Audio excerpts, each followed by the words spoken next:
Henry. Sí, Guillermina, ahí ya empecé a grabar. Bueno, bueno, entonces vamos a dar comienzo al curso de hoy, Pacto sobre Herencia Futura, que va a estar a cargo del doctor Néstor Solari, como digo siempre, un amigo de la casa. Saludo a todos los que se han inscrito, que veo que hay mucha gente que no es de acá de Pergamino, así que bienvenidos a todos. Nuestro más sincero agradecimiento, Néstor, en nombre del Colegio de Abogados y del Instituto, por tener siempre esta generosidad con nosotros y de ayudarnos a interiorizarnos un poco más, sobre todo en estos temas que son bastante pocos comunes de que haya alguna charla o de encontrarlo en algún libro. Les comento a todos que el doctor Solari va a hacer su exposición que va a durar aproximadamente entre 40 y 50 minutos. Una vez finalizado, se van a abrir los micrófonos y van a tener la oportunidad de hacer un poco de preguntas y tener un ida y vuelta con el doctor. Así que bienvenido Néstor y te escuchamos. Bueno, gracias.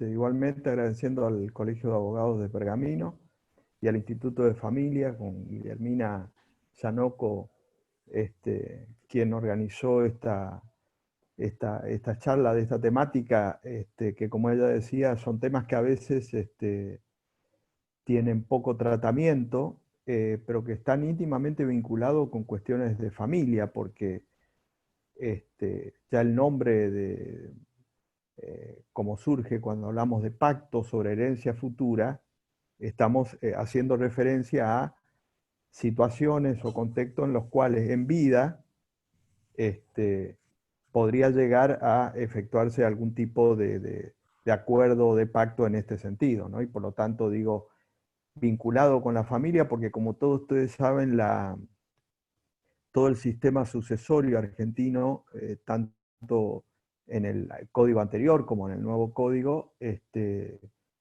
está estructurado sobre la base en uno de los llamamientos de la sucesión ab intestato o intestada, que es el llamamiento hecho por la ley, digamos, teniendo en cuenta y en consideración eh, los, los que se encuentran respecto del causante en situación de familia, y por lo tanto la conexión o la vinculación entre el derecho de familia y el derecho sucesorio siempre está vigente, y vinculado en este sentido a este sistema de transmisión que en general, por aplicación de la sucesión intestada y sin perjuicio de la sucesión testamentaria, está realizada siempre en el ámbito familiar.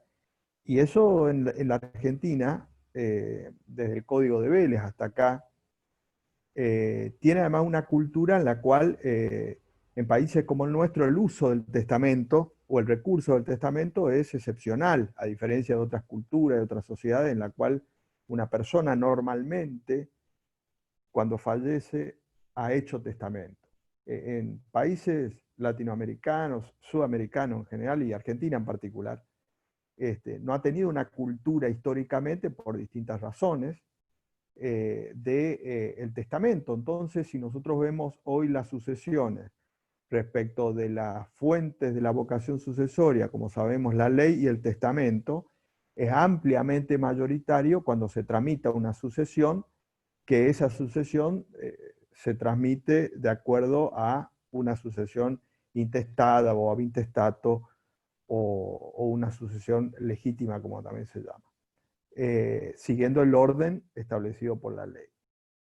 Y esto está vinculado a un aspecto, la gran cantidad de sucesiones ab intestato o intestada, porque paralelamente a esto, en la Argentina siempre ha existido, a diferencia de otros países, la legítima como institución.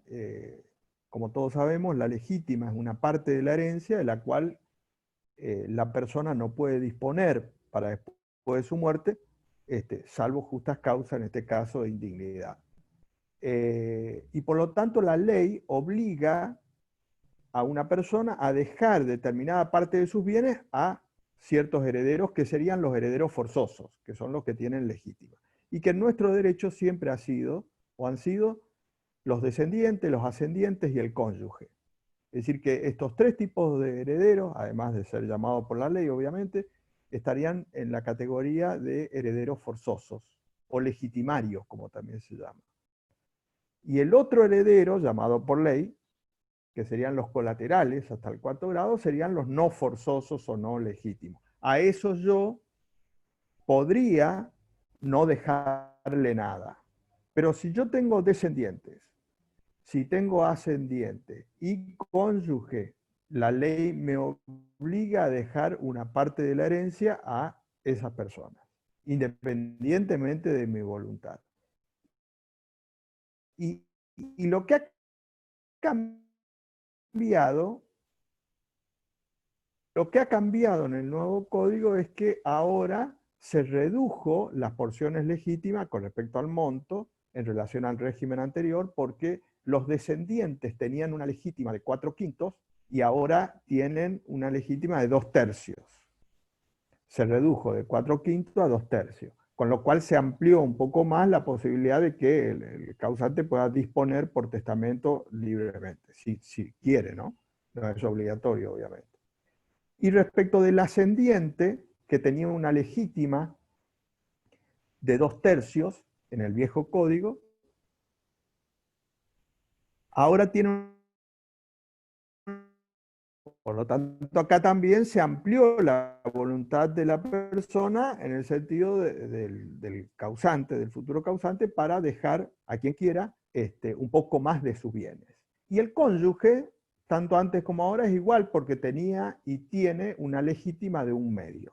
Es decir que las porciones legítimas actuales, 2/3 para los descendientes, 1/2 para los ascendientes y 1/2 para el cónyuge, si bien ha bajado respecto del código anterior, indudablemente son porciones elevadas en el sentido de que hay una gran parte de una parte importante de la herencia, sobre todo si hay descendientes, como es común o habitual que pueda tener una sucesión, en la cual la indisponibilidad es de 2/3 y la de los ascendientes y cónyuge 1/2.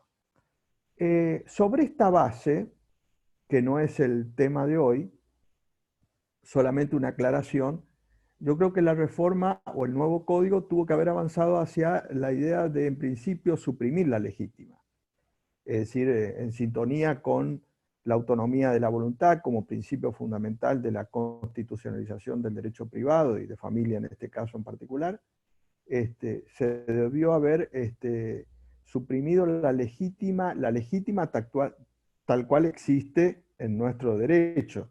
En todo caso, las protecciones debieron ser en determinadas circunstancias, bajo el nombre de legítima u otro nombre, si un heredero es menor de edad, si es discapacitado o si es un mayor adulto, en atención a una protección de determinado grupo de vulnerables, pero en razón de estas circunstancias, no solamente por el vínculo.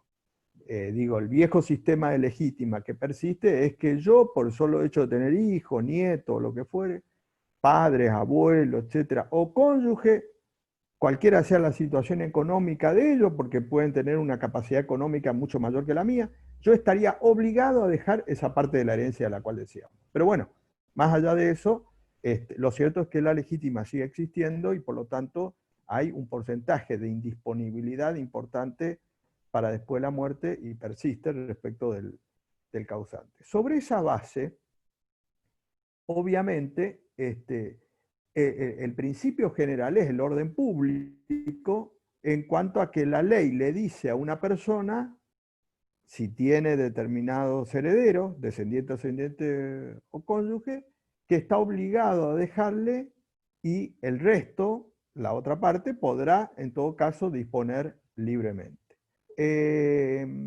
Y por lo tanto, en lo que acá nos interesa, se mantiene la legítima. Lo que ha hecho el nuevo código, y en punto a esto de los pactos de herencia futura, es ampliar un poco más, respecto al régimen anterior, la autonomía de la voluntad. Digo en el contexto que es importante porque la regla general del orden público y la excepción de la autonomía de la voluntad persiste. La diferencia es lo que yo decía antes, lo que se tuvo que haber cambiado es la regla general. La regla general debió haber sido la autonomía de la voluntad y excepcionalmente, en una porción mucho menor a la establecida en el régimen actual, establecerse ciertas protecciones a determinados herederos vulnerables, no por el solo hecho de tener un vínculo en ese sentido. Pero la regla sigue siendo el orden público, la legítima, en un porcentaje importante, y lo que ha cambiado en todo caso es que ahora la excepción es un poco más amplia. Es decir, si lo comparamos el viejo código con el nuevo código, ahora esa autonomía de la voluntad tiene una mayor aplicación, siempre en el ámbito obviamente del derecho sucesorio, ¿no? Y ese en todo caso es el cambio.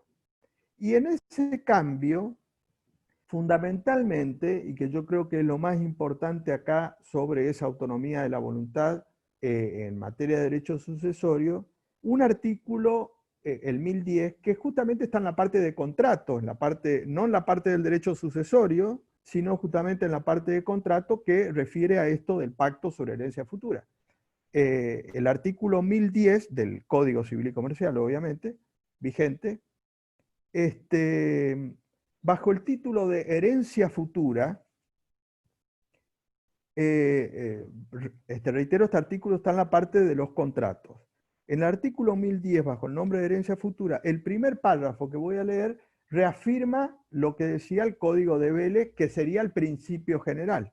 Dice: la herencia futura no puede ser objeto de los contratos, ni tampoco pueden serlo los derechos hereditarios eventuales sobre los objetos particulares, excepto lo dispuesto en el párrafo siguiente u otra disposición legal expresa. Es decir, acá se reafirma el principio de Vélez de que el principio general es que está prohibido los pactos sobre herencia futura. En el sentido de que las partes, en ejercicio de la autonomía de la voluntad, no podrían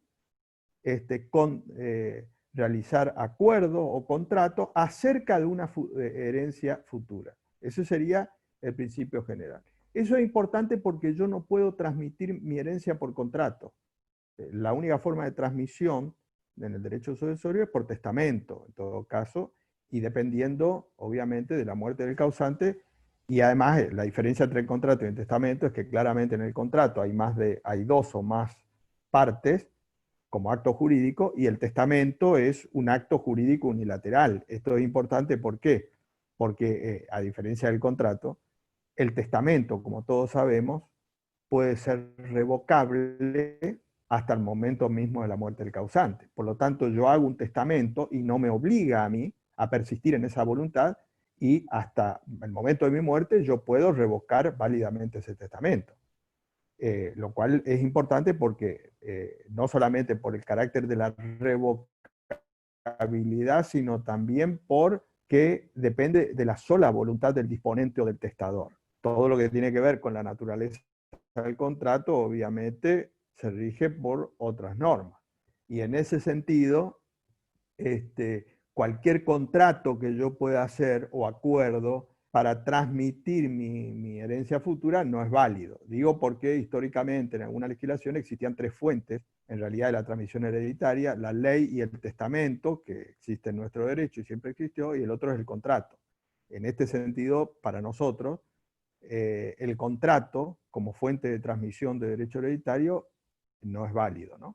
Y como regla general, lógicamente entonces, la ley establecía y establece, en este caso en el primer párrafo del 1010, que sería el principio general, la ley prohíbe todo pacto sobre herencia futura. Y por lo tanto yo, en virtud de ello, por ejemplo, no puedo renunciar a una herencia futura. Por más autonomía de la voluntad que yo tenga, yo no puedo decir hoy en un contrato: bueno, yo renuncio a la herencia que me va a transmitir cuando se muera mi madre. En ese sentido, no es válido, ¿no? Todo lo que emerja de esta posibilidad contractual sobre esa herencia futura. Y esto es lo que establece el primer párrafo del 1010. Hasta ahí, digamos, tiene la lógica que tenía el Código de Vélez. Ahora, lo que nos interesa acá especialmente es la excepción, o esta excepción, que sería lo nuevo, es decir, lo que no estaba en el código anterior y que ahora, como excepción, ¿cuál es la excepción? Que la ley en determinadas condiciones, esto que voy a leer en el segundo párrafo, permite este pacto sobre herencia futura, en las condiciones y en las circunstancias que voy a leer, por eso digo es la excepción, porque el principio general es que todo contrato o pacto sobre herencia futura está prohibido. Lo único que estaría permitido como pacto sobre herencia futura sería esto que voy a leer. Dice que sería el segundo párrafo del 1010, del artículo 1010. Esta norma, vuelvo a repetir, está en la parte de contratos. Dice, los pactos relativos a una explotación productiva o a participaciones societarias de cualquier tipo, con miras a la conservación de la unidad de la gestión empresaria o a la prevención o solución de conflictos, pueden incluir disposiciones referidas a futuros derechos hereditarios y establecer compensaciones en favor de otros legitimarios. Legitimarios son forzosos. Estos pactos son válidos, sean o no parte del futuro causante y su cónyuge, si no afectan la legítima hereditaria, los derechos del cónyuge ni los derechos de terceros. Es decir, conforme a esta disposición del segundo párrafo, la ley permite en determinadas circunstancias que ciertas personas, ahora vamos a ver, realicen un pacto sobre herencia futura, cuyo objeto de ese contrato, de ese acuerdo, de ese pacto, sea una herencia futura, que sería la excepción. En primer lugar, la ley no establece, conforme a lo que vimos, la forma. Por lo tanto, acá puede ser bajo cualquier forma. Normalmente lo normal o aconsejable es la escritura pública, digamos, pero la ley no impone una forma o un modo determinado para llevar adelante este pacto que vamos a ver sobre herencia futura, este objeto posible de pacto sobre herencia futura. La finalidad de este pacto, de alguna manera, está expresada en el artículo, porque fíjense que dice, con miras a la conservación de la unidad de la gestión empresaria o a prevención o solución de conflictos. En realidad, el objetivo, la finalidad de hacer este pacto puede tener como finalidad evitar un conflicto futuro respecto de los herederos que van a la sucesión, lo cual es una finalidad muy interesante o muy importante, porque muchas veces en una sucesión, cuando hay varios herederos, el problema no es la cantidad de bienes que hay en esa herencia, sino el conflicto de los herederos. Y entonces este conflicto puede ser ya preexistente al momento del pacto o para evitar un conflicto futuro. Digo esto ¿por qué? Porque ahí puede suceder que 4 hermanos, el que va a ser el causante, tiene 4 hijos y los 4 hijos están peleados ya en ese momento. Bueno, ahí ya es para evitar un conflicto que ya está actualmente, en vida en este caso, manifestado. Pero también puede ser que al momento de hacer este pacto no haya conflicto. Es decir, en el ejemplo que estoy diciendo, el causante y los 4 hijos estén en perfecta armonía. El objetivo de esto puede ser, y creo que es importante, evitar un conflicto en el sucesorio futuro, obviamente. Y esto sí es importante porque muchas veces el conflicto familiar, en una sucesión estamos hablando, emerge justamente en la sucesión. Porque a veces la sucesión suele ser el lugar o el ámbito donde se traslada el conflicto familiar. Conflicto familiar que ya estaba latente, o que estaba, digamos, ya sea en forma expresa o implícita, manifestado, y que en realidad, aprovechando la muerte del causante, en realidad los herederos entran a discutir diciendo yo quiero esta casa y yo también quiero esta casa, pero en realidad no es que quieren esta casa los dos, sino que lo que quieren es discutir, porque yo siempre me llevé mal con mi hermano, y entonces mi hermano quiere la casa A, yo también quiero la casa A. más todavía, si mi hermano y yo estamos casados o somos convivientes con otra persona, muchas veces esa persona intervienen también en eso, porque mi conviviente o mi cónyuge me dice, y a vos tu hermano siempre te da lo que quiera, ¿no? Porque mi conviviente o mi cónyuge no lo quiere a mi hermano, y entonces ese conflicto familiar muchas veces se traslada al expediente sucesorio propiamente dicho, con todas las consecuencias que esto puede significar, de costo, de tiempo, etc. Es decir que la finalidad de esto, muy loable, es evitar un conflicto futuro en razón de la sucesión. Y digo un conflicto futuro porque en definitiva los herederos tienen que ir a la sucesión a discutir, entre comillas, qué es lo que le toca a cada uno. Entonces a lo mejor, incluso aún sin tener un conflicto personal, la discusión puede surgir en razón de esta circunstancia, es decir, de que decir, no, vos querés esto y yo también quiero esto. Y entonces ahí puede estar el objeto y el origen de la discusión. Entonces, el primer objetivo es evitar ese conflicto actual o futuro. Y también la otra finalidad de estos pactos sobre herencia futura es la preservación de la empresa. Y acá viene un elemento, en realidad el elemento definitorio por el cual fue incluido esta excepción. Porque fíjense que el objeto de este pacto dice, los pactos relativos a una explotación productiva o a participaciones societarias de cualquier tipo.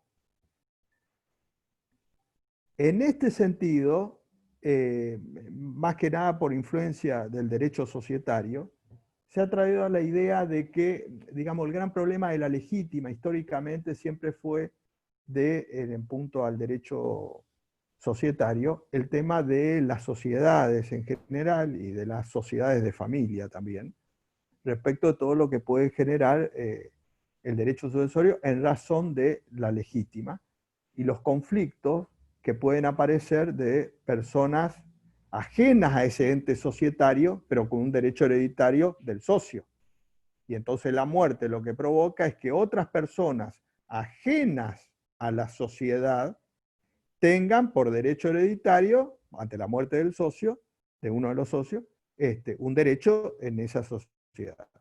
Y entonces siempre esto, digamos, ha estado vigente o latente justamente porque la legítima le da estos derechos y esta situación a los herederos. Y entonces acá el objetivo ha sido tratar de esto que dice la ley cuando dice explotación productiva o de participaciones societarias, es tratar, y digo tratar porque todavía a 5 años de vigencia del código no se ha advertido la importancia que puede tener esto. Digo la importancia que puede tener esto cuando hay una situación patrimonial importante y cuando hay una unidad económica, una explotación productiva, porque dice, fíjense, una explotación productiva es un término muy amplio en términos económicos, o participaciones societarias de cualquier tipo, con lo cual es amplio el objeto que puede comprender, que tiene que ver con una empresa, familiar o no, y una sociedad en general de cualquier tipo. Justamente digo esto porque la finalidad es tratar de preservar la empresa familiar, perdón, la explotación, la explotación de la participación en este caso o del tipo societario, evitando que por la sucesión los que vienen, como decía, ajenos a ese origen societario, puedan generar conflicto. ¿Esto dónde tiene trascendencia o de dónde viene esto?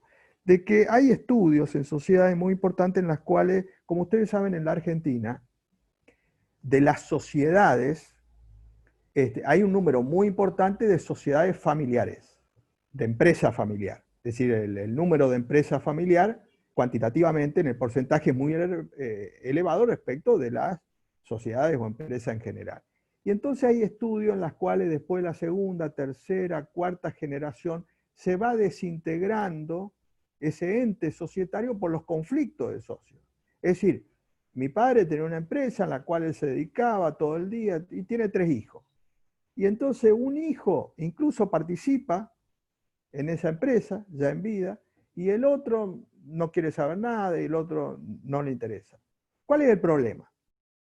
A la muerte del causante, y esto es muy común en una empresa familiar o en una empresa donde el causante tiene una parte societaria, muchas veces uno de los integrantes de la familia ya trabaja activamente en esa empresa, ya en vida, y otros ni le interesa. Ahora, ¿cuál es el problema? Que producía la muerte del causante, en este caso respecto del socio, de esa explotación que tiene en este caso, o de una participación societaria en una sociedad, al momento de la muerte del causante, los herederos van a tener todo el mismo derecho.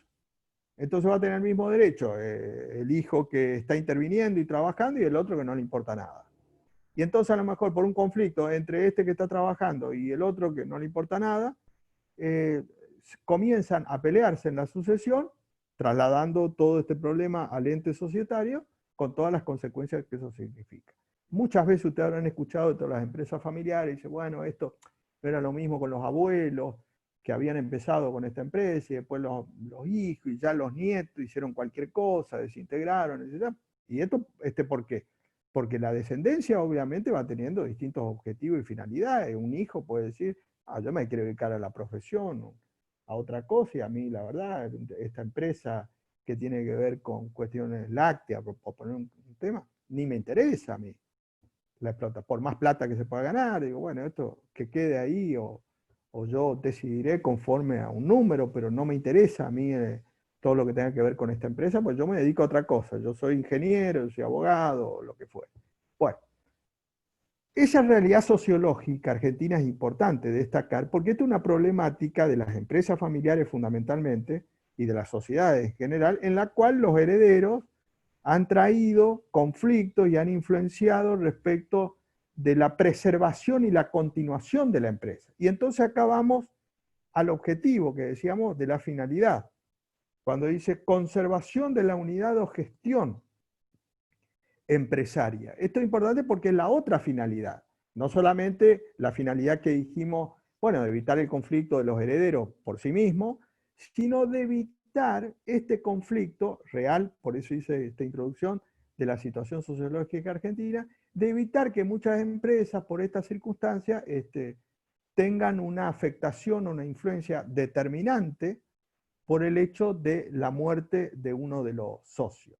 Y entonces acá viene lo interesante de esta excepción, por eso digo, a 5 años de vigencia todavía no percibido, sobre todo por el abogado, para la asistencia y la información respecto de las personas que en esta circunstancia se encuentran, porque fíjense que acá viene lo que decíamos, lo que ahora, no antes, ¿cuál era el problema? Y bueno, cuando se producía la muerte del causante, eran 3 hijos, uno era uno que no le interesaba nada y venía a hacer lío, tenía el mismo derecho que todos los otros. Perfecto. Hoy en principio también es así, ¿no es cierto? Tengo 3 hijos, los 3 van a tener el mismo derecho y acción en la sociedad y entonces uno puede hacer cualquier cosa, plantear cualquier cosa, etcétera, y no le importa la empresa, es más, quiere cerrar y quiere que se venda para que le den la plata.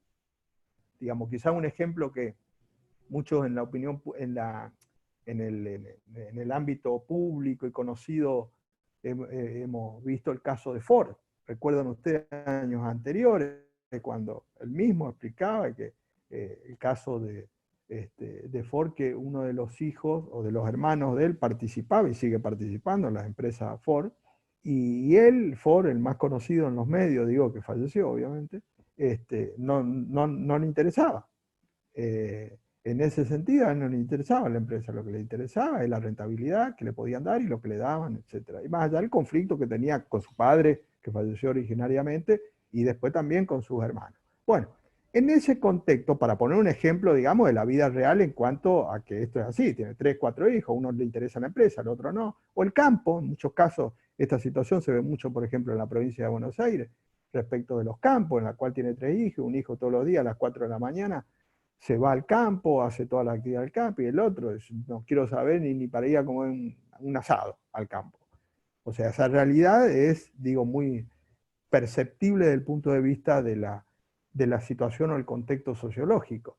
En ese contexto, ahora, lo que la ley, fíjense, me da es un instrumento para que yo pueda hacer un pacto sobre herencia futura en la cual, previendo esta circunstancia, y todos estos ejemplos que decía, digo, yo en vida podría decir, bueno, acá hay uno que no le interesa o que tiene problemas o que va a tener problemas, entonces lo vamos, entre comillas, en vida, a sacar de la empresa. ¿A sacar qué quiere decir? A que pierda este derecho hereditario futuro, que lo tiene, porque en la herencia después todos los bienes tienen toda igualdad de condición y por lo tanto yo tengo el mismo derecho respecto de todo y cada uno de los bienes, estableciendo una compensación. Esto de la compensación es importante porque lo que la ley me da es la posibilidad que yo pueda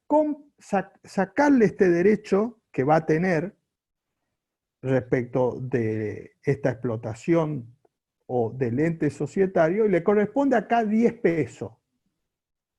¿No es cierto? Entonces lo que podrían hacer en ese acuerdo las personas, incluso sin él, porque ahora vamos a ver quiénes pueden intervenir, es, porque yo tengo la legítima, entonces a mí me corresponde acá de esto 10 pesos. Bueno, lo que podrían hacer los otros herederos, y el mismo causante, en ese acuerdo, estamos hablando del pacto sobre herencia futura, es decir, bueno, a este le vamos a sacar para que no tenga el derecho hereditario de los 10 pesos en la empresa que le corresponde, compensándolo con otra cosa, por ejemplo, 2 casas.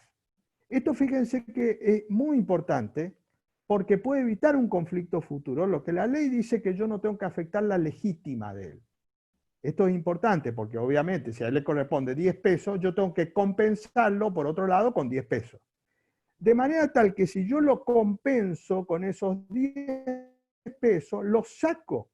Fíjense cómo, si se percibe esta idea o esta importancia, porque acá en vida yo puedo sacarle este derecho actual, futuro, para que en la sucesión después respecto de esta explotación productiva o de este ente societario que le corresponde 10 pesos, ya esté compensado con otro 10 pesos. Ahí se percibe claramente el sentido de esto. Digo esto de la compensación porque es importante, porque lo que tienen que respetar los que integran el pacto o los que hacen el pacto es que no sacarle en el porcentaje que le corresponde 10 pesos, que se quede sin esos 10 pesos. Pero yo, por eso digo la palabra compensar es importante, porque lo que yo le tengo que dar en esta empresa le correspondería a él por la parte que le corresponde 10 pesos. Bueno, yo agarro otra parte de la herencia del acervo hereditario y le doy esos 10 pesos. Y en ese contexto, fíjense que yo puedo hacer un pacto sobre herencia futura, que pueden intervenir el heredero, el cónyuge y el causante, o cualquiera de ellos. Fíjense que otra cosa que es importante, o lo que es importante en este caso, advertir, este pacto sobre herencia futura, en este contexto que estamos hablando, no es necesario que sea unánime. Por lo tanto, porque ahí uno puede decir, bueno, el problema acá es que cómo hacemos para sacarle a este si este no quiere. Que es el problema cuando estemos en la sucesión ya producida la muerte del causante, en la cual tiene que obrarse por unanimidad, y si no, lo resuelve el juez. Acá, en este pacto sobre herencia futura, rompe, entre comillas, un poco las reglas del derecho sucesorio, porque fíjese que en este contrato, no solamente que puede no estar de acuerdo, sino que puede no integrar el contrato. E incluso puede no integrar el causante, el futuro causante. Por eso digo, fíjense de importante esta posibilidad de que puedan convenir o acordar, muy práctica desde el punto de vista, digamos, de la realidad, en el sentido que evitaría muchos problemas, y por eso digo, a 5 años de vigencia del código todavía lamentablemente no ha sido utilizado como herramienta este instrumento, sobre todo para superar ese conflicto respecto de la de la explotación productiva o en su caso de participación societaria de cualquier tipo. Y esto es lo que me parece importante destacar porque dice el causante, el cónyuge y los herederos. Pueden intervenir cualquiera de ellos. Y por lo tanto, en este contexto, prever esto. Por eso es que la previsión que la ley establece es que lo que tienen que preservar es la legítima de esa persona. Es decir, no pueden sacarlo y no compensarlo, o compensarlo por un valor menor. Acá lo que en la práctica se va a abrir, sí, el tema de la compensación con respecto al valor, porque ¿cuál es el problema sociológico que va a tener Argentina en aplicación de esta figura, que es muy interesante? Que si el momento del contrato y el momento de la muerte hay bastante distancia, no está exenta de todo lo que tiene que ver con el deterioro económico o la variación económica, digo, en virtud de los momentos y las circunstancias y según sean las etapas. Entonces, ahí lo que puede pasar es que la compensación, yo tengo que establecer una compensación en el contrato que corresponda al valor. Ahora, ese valor tiene que ser el valor real. Y ahí es donde alguien en la sucesión podría cuestionar este contrato. Puede decir, no, ahora esta empresa al momento de la muerte, porque lo que vale al momento de la muerte. Al momento de la muerte, esta empresa, al momento del contrato, esta empresa valía 10 pesos. Y al momento de la muerte, esta empresa vale 20 pesos.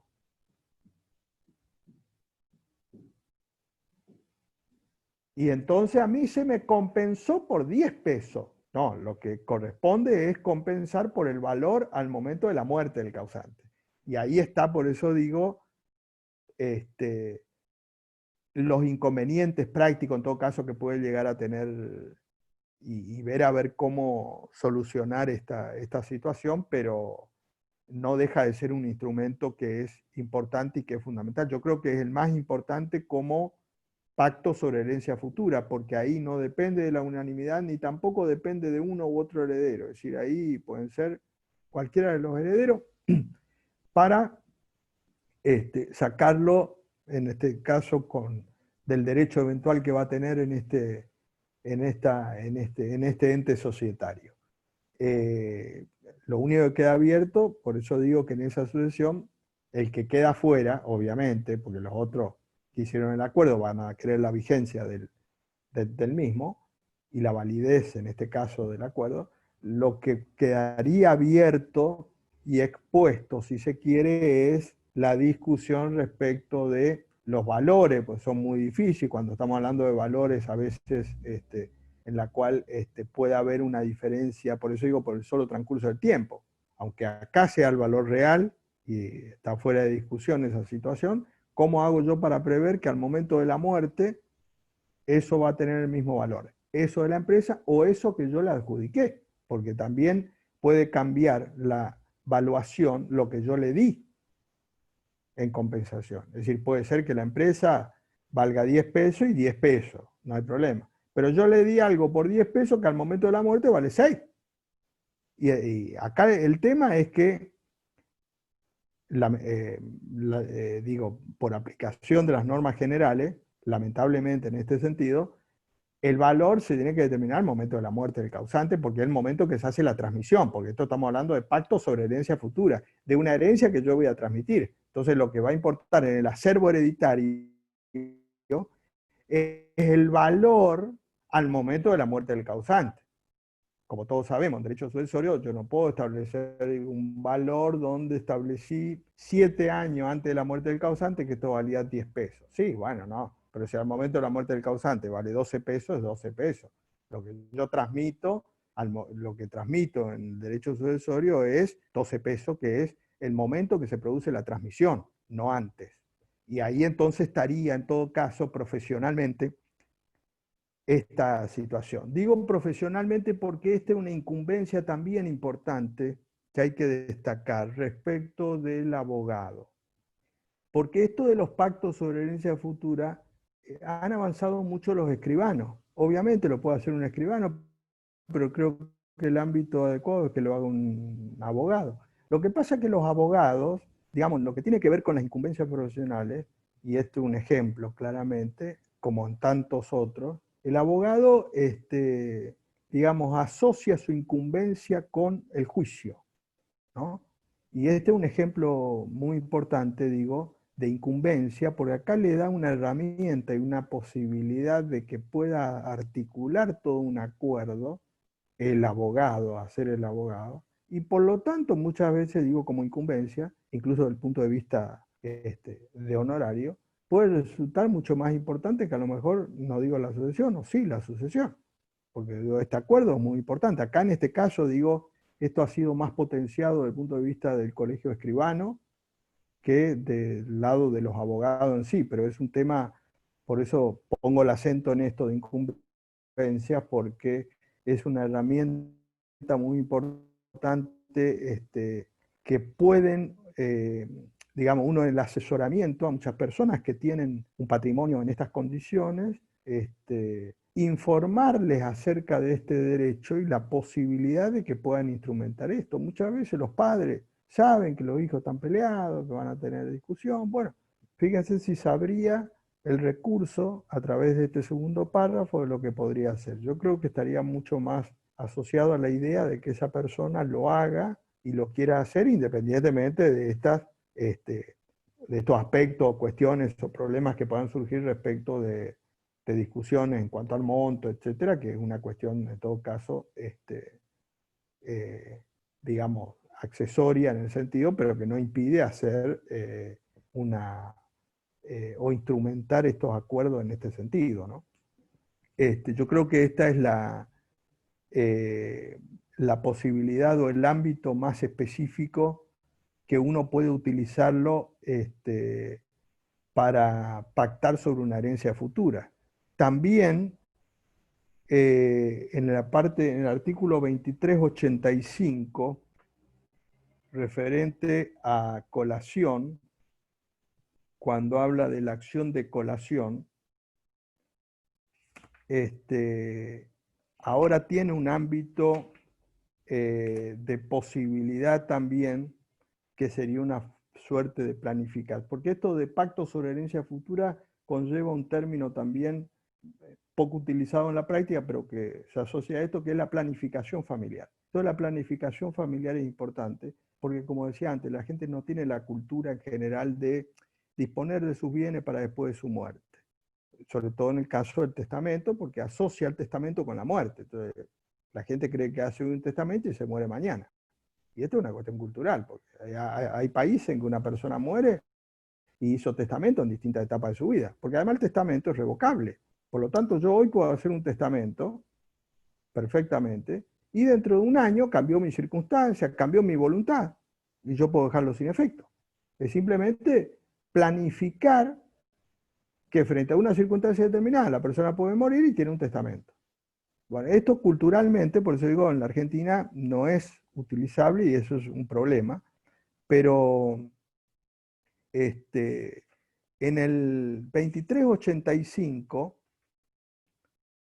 cuando se refiere a colación, como ustedes saben, la acción de colación está basada sobre una presunción de que la ley presume que la donación en vida a determinadas personas, antes herederos forzosos, ahora descendiente y cónyuge, se presume un simple adelanto de herencia.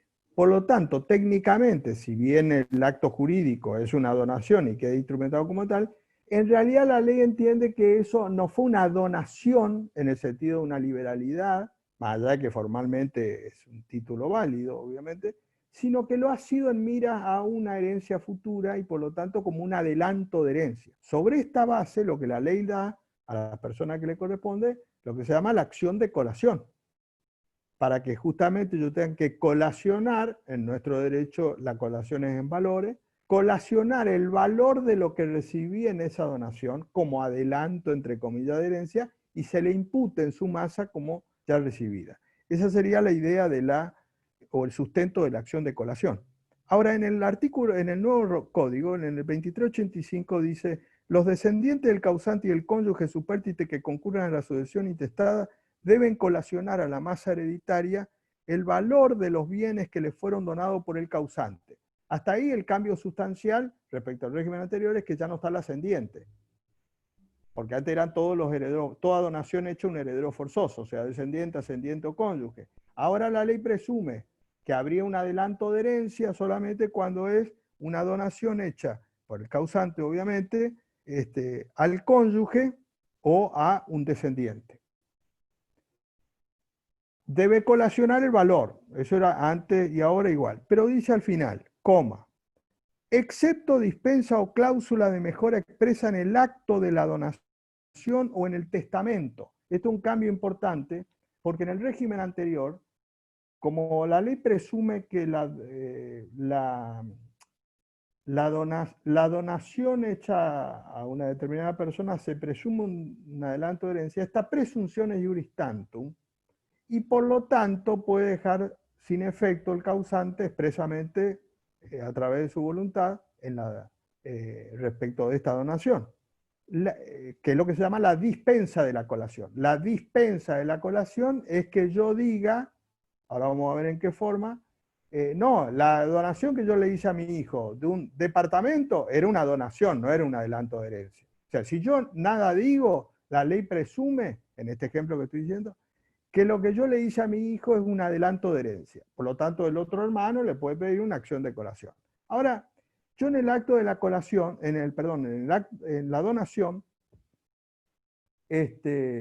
podría hacer lo que se llama la dispensa de la colación. Es decir expresamente que lo que yo le doné no es un adelanto de herencia, sino que es una mejora, sería una mejora. Y por lo tanto ya no habría eventualmente acción de colación. Puede haber una acción de reducción si afecta a la legítima, eso, pero no hay ya acción de colación. La diferencia es que en el régimen anterior la dispensa era por testamento. Es decir, yo le hacía una donación a mi hijo de un departamento. Le donaba en vida un departamento a uno de ellos.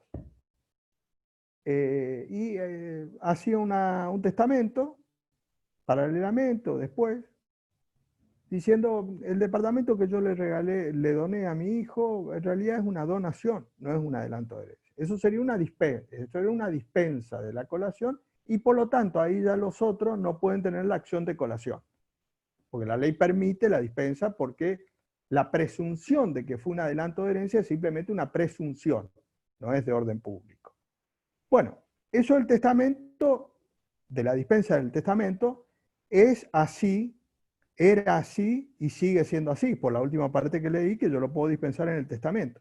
Pero ahora dice, excepto dispensa o cláusula de mejora expresa en el acto de la donación. Esto es muy importante porque ahí sí yo también puedo planificar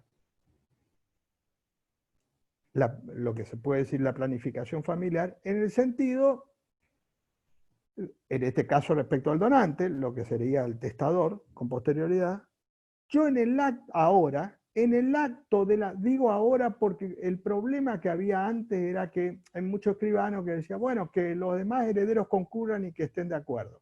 En realidad no era válido, aunque lo hacían los escribanos, porque eso era una forma de renuncia futura. Y como decíamos, eran pactos sobre herencia futura. O sea, si yo en el acto de la donación iba en la escritura antes y decía, sí, yo estoy de acuerdo que eso que le dio mi padre a un hermano mío es una donación y por lo tanto yo no voy a ejercer la acción de colación. Si yo, aunque en ejercicio de la autonomía de la voluntad hiciera eso, se entendía que eso no era válido porque era pacto sobre herencia futura y por lo tanto yo podía ejercer la acción de colación, aunque haya ido al acto de la donación y renunciado, entre comillas, a la colación. Entonces era todo un problema, ¿no es cierto? Porque yo lo tenía que hacer el donante tenía que hacerlo por testamento, con todo lo que eso significaba. Ahora, en el nuevo código, la ley me permite que yo pueda instrumentar la dispensa de la colación, además de por testamento, como era y sigue siendo, en el acto de la donación. Porque fíjense que dice, excepto dispensa o cláusula de mejora expresa en el acto de la donación. Por lo tanto, en la misma escritura, yo le dono a mi hijo, en el ejemplo que estamos diciendo, y puedo decir, en una cláusula, decir, este departamento que yo le dono, en realidad es una mejora. No es un adelanto de herencia. ¿No es cierto? Eso sería lo nuevo, que es importante porque me da mi autonomía en ese sentido. De que los otros herederos no van a pedir la acción de colación. Ahora, la duda que se abre acá, en vigencia del nuevo código, es inadvertido, digamos, en la redacción, es lo siguiente. O sea que la dispensa de la colación ahora puede ser por testamento o en el acto de la donación. Cuando es por testamento, tanto en el viejo código como en el nuevo, como todos sabemos, el testamento es revocable. Era y sigue siendo. Entonces yo podía hacer un testamento antes o ahora, lo mismo, y digo, el departamento que le doné a mi hijo en realidad no es un adelanto de herencia, sino que es una mejora. O sea que lo dispenso de la acción de colación. Perfecto. Ahora yo, antes de fallecer, puedo revocar ese testamento. Revoco el testamento general, o digo en particular, no, en realidad eso era una donación. O sea que yo puedo modificar, donante, futuro testador, el testador, futuro causante, digo, puedo revocar esa voluntad y por lo tanto el escribano en este sentido decía en el asesoramiento, bueno, en realidad este acto de donación queda sujeto siempre a la voluntad del testador porque si el día de mañana se pelea con el hijo que le donó, él puede revocar esa dispensa y entonces tendrá que hacer una mejora. Ahora cuando vamos a la dispensa nueva, en el acto de la donación, ¿cuál es el interrogante que se abre, que se plantea doctrinariamente, si bien no hubo todavía ni un caso, doctrinariamente ya está discutido? Si cuando yo dispenso de la colación en el acto de la donación, que sería lo nuevo, la pregunta es si esa dispensa es revocable o irrevocable. En la teoría de los contratos, los contractualistas dicen, no, esto es irrevocable, porque el acto jurídico de la escritura queda consumado como tal y esta es una cláusula más. En consecuencia, yo en el futuro no podría revocar esta cláusula en el sentido de modificar mi voluntad. Es decir que hay un sector doctrinario que dice que, y acá sería importante si se sostiene esta postura, porque digo, sería irrevocable. Si yo lo dispenso en el acto de la donación, ya después no me puedo arrepentir, lo cual sería una seguridad para todos, ¿no es cierto? Si se sostiene la irrevocabilidad. Ahora, hay otro sector que interpreta de que aunque aunque la dispensa de la colación se haga en el acto de la donación, yo podría revocar, no la donación, sino la dispensa de la colación, podría revocarlo hasta el momento de mi muerte. Yo creo que esta situación debería ser por ahí la correcta, porque si no habría una distinción o discriminación respecto de las formas de la dispensa, y entonces sería injusto que una sea revocable y la otra sea irrevocable. Pero bueno, es un debate que también la jurisprudencia después tendrá que resolverlo en base a criterios que hasta acá, digamos, no han habido. Pero lo cierto es que esto de la dispensa puede ser utilizable mucho en el acto de la donación, sobre todo por los escribanos, porque ¿cuál es el problema de la donación siempre? Y que en esto tienen razón los escribanos. Siempre es un título imperfecto. Entonces, justamente como existe la legítima, siempre va a estar sujeta a acciones. Y si no es una acción de colación, puede ser una acción de reducción. Porque si afectó la legítima, no nos olvidemos que ahí no hay posibilidad de dispensa, ¿eh? Es decir, lo que yo puedo dispensar es de la acción de colación. Pero si en esa dispensa, entre comillas, afecta a la legítima, hay acción de reducción, ¿eh? Por lo tanto, siempre queda abierta esta posibilidad o esta situación. Y eso en ese sentido, el acto de la donación, el acto jurídico de la donación como contrato, tiene siempre estas vicisitudes, sobre todo en materia de derecho hereditario, al haber legítima. Y entonces siempre está el riesgo, porque puede ser que en el momento del acto de la donación yo no afecté la legítima. Porque vamos a suponer que yo tengo 10 departamentos en el acto de la donación y le dono un departamento a mi hijo. Digo, no, está dentro de la porción disponible, porque en realidad la porción indisponible o la legítima seríamos poner 6, 7 departamentos. Bueno, pero después de 5 años, al momento que yo me muero, tengo 2 departamentos. Lo que va a importar es al momento de la muerte. Entonces puede ser que al momento del acto no hubiere violado, después se va a ver con la acción de reducción, a qué momento, etcétera, que ahí también se abre toda una discusión, pero digamos, todo lo que tiene que ver con las acciones protectoras de la legítima involucra todo este aspecto de incertidumbre respecto de las variaciones que se pueden dar y más allá de los avances que ha habido respecto de consolidar determinados actos para la acción de reducción y que no tenga acción, pero siempre está latente en situaciones que se puedan dar y los riesgos que se puedan dar. Y una institución que también ha existido y sigue existiendo y que ha sido de poca utilidad, lamentablemente, y que es muy buena para evitar, primero como planificación familiar, que es un recurso poco utilizado, creo que más que nada por desinformación en general, que es la partición por ascendiente. Recordemos que la ley permite y permitía que el causante pueda hacer una partición en vida bajo 2 formas posibles, una por testamento o por donación. Y esto de la partición es importante porque ahí frente a un conflicto familiar yo ya puedo planificar frente a ese conflicto diciendo, bueno, pues yo sé que mis hijos están todos peleados, yo voy a hacer la partición en vida, yo, causante. Lo que yo tengo que respetar es la legítima.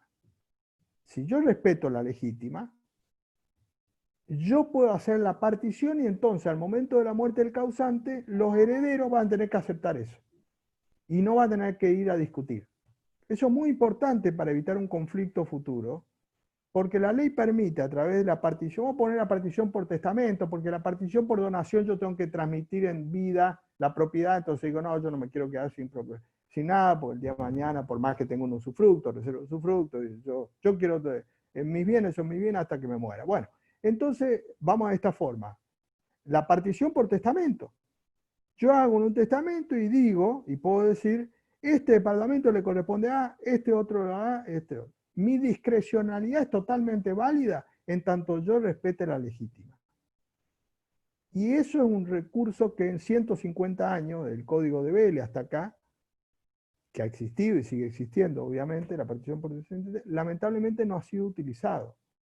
Y yo creo que tiene que ver más que nada por desconocimiento que por otra cosa, porque es un instrumento y un recurso ahí también muy importante para el asesoramiento, porque es una forma de planificar que dentro de la legítima, de todo lo que hay como restricción, obviamente, en el derecho sucesorio, estos son, digamos, caminos o vías indirectas por las cuales las personas, en vida siempre estamos hablando, podrían llegar a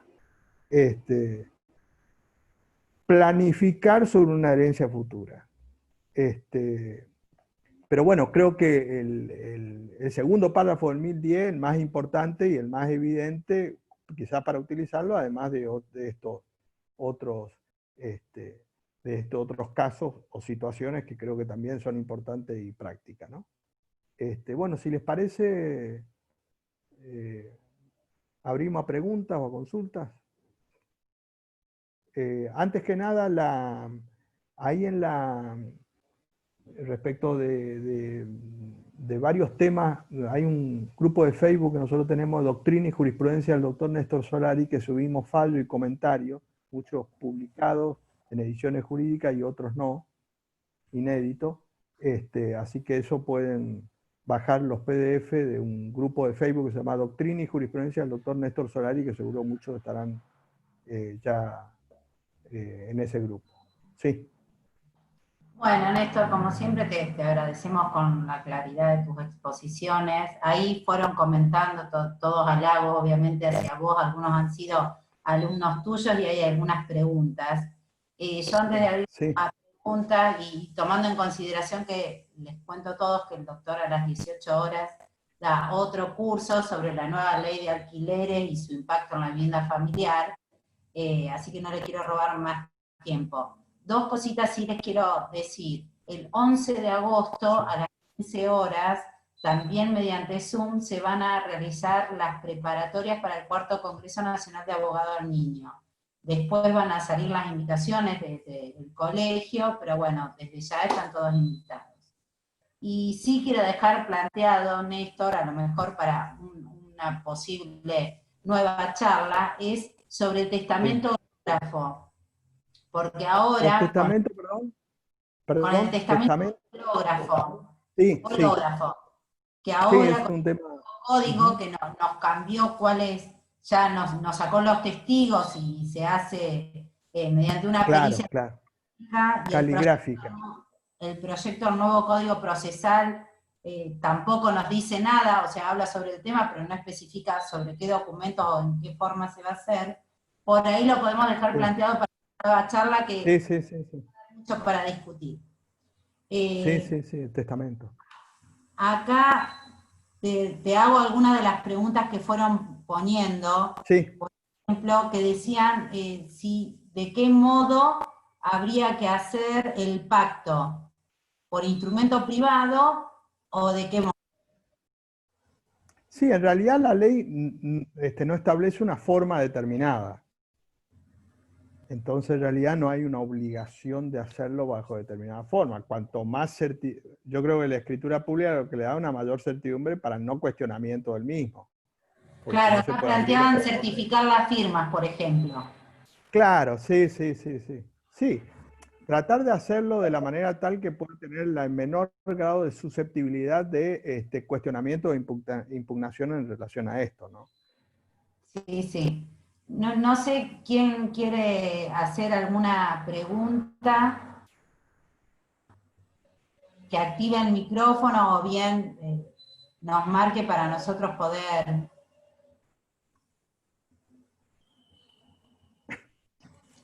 Hola doctor, buenas tardes. Yo tengo una duda, buenas tardes. Tengo una duda con respecto a que si bien el causante puede designar administrador, pero mi duda es si los herederos forzosos son hijos menores y la progenitora está viva. ¿Se respeta a esos administradores que el causante dejó o sería la madre quien administraría los bienes? Ahora antes el código no establecía respecto al administrador y por lo tanto los códigos procesales, civil y comerciales reglamentaban esta forma de la designación. En el nuevo código, creo que el 2346 y 2347 establecen la designación del administrador. El 2346 se refiere a la designación en el caso de muerte del causante y que no se haya establecido, estableciendo un orden. Pero lo novedoso del nuevo código en este tema, el 2347 creo que establece que ahora puede designar el administrador, el testador en vida. En ese caso, si designa el testador, se tiene que respetar esa voluntad. Por lo tanto, independientemente que haya hijo menor, en el caso como usted dice, la designación es válida. Por lo tanto, lo primero que se respeta es la voluntad del testador, si eligió un administrador. Si no eligió, entonces se siguen las reglas del 2346, el orden ese que establece que no es el caso de decirlo. Y además el nuevo código también da la posibilidad de una discusión que se daba en el viejo código, que sí podía haber más de un administrador. ahora expresamente el 2347 en el segundo párrafo, creo que es, admite la administración plural, de manera que puede designar a más de un administrador. Cosa que ya en la jurisprudencia anterior se admitía excepcionalmente, pero bueno, estaba discutido porque no estaba en el código de fondo. Ahora expresamente se permite la posibilidad incluso de una designación del administrador plural. Pero en lo que hace específicamente a la pregunta, si en vida la persona designó a un administrador, ese administrador es el que va a ser el administrador del sucesorio. No está obligado a elegir al cónyuge o a tal hijo o a tal situación. Sí. Bueno, doctor, muchísimas gracias. Lo veo en el posgrado de abogado del niño. Bueno, cómo no. Sí, sí.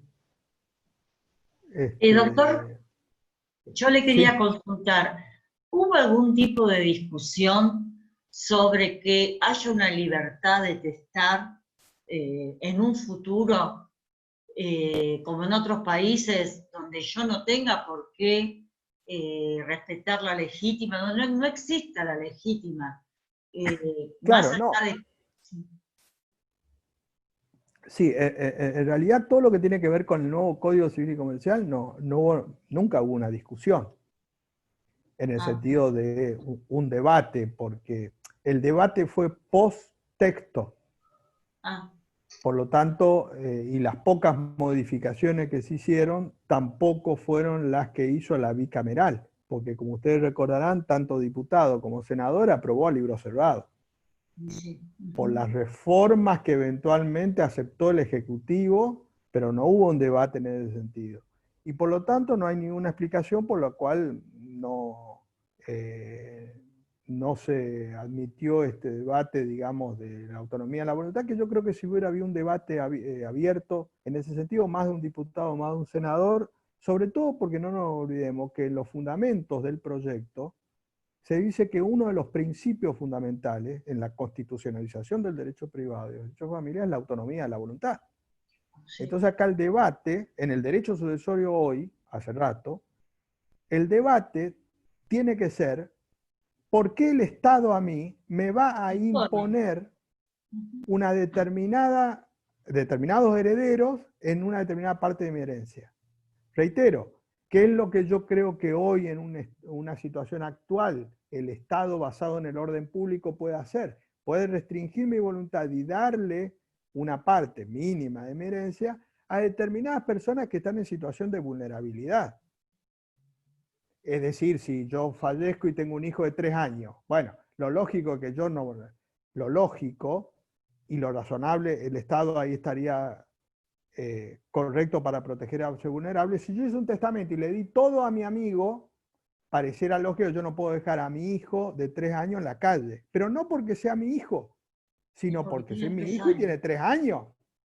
Porque si yo tengo un hijo de 40 años, y a su vez no tiene una discapacidad, que sería la otra forma que yo creo que podría llegar a preservar determinada parte de los bienes si el heredero es discapacitado, no tendría por qué estar obligado. A eso voy.